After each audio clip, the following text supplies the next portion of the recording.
تنحى يا حزن واهجر فؤادا আসসালামু আলাইকুম রহমতুল্লাহি ওবারাকাতু। শয়নকালের দোয়া। হাদিসে বর্ণিত আছে, রাসূল করিম সাল্লাল্লাহু আলাইহি সাল্লাম বলেছেন, শয়নের পূর্বে উযু না থাকলে উযু করতে ঘুমাতে যাবে।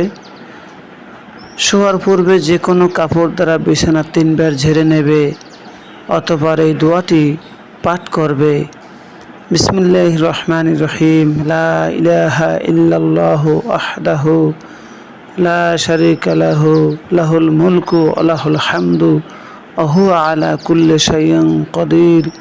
লা হাওলা ওয়া লা কুওয়াতা ইল্লা বিল্লাহ। সুবহানাল্লাহ আলহামদুলিল্লাহ ওয়া লা ইলাহা ইল্লাল্লাহ। আল্লাহু আকবার। এই ছোট আমলটুকু আমাদের আল্লাহ তাআলা তৌফিক দান করুন। বেশি বেশি ছোট ছোট আমল করব। আল্লাহ ও রাসূলের পথে চলার তৌফিক দান করুন। পৃথিবীর সকল মানুষ সুস্থ থাকুক, ভালো থাকুক। আমিন। আসসালামু আলাইকুম রহমতুল্লাহি ওয়া বারাকাতুহু।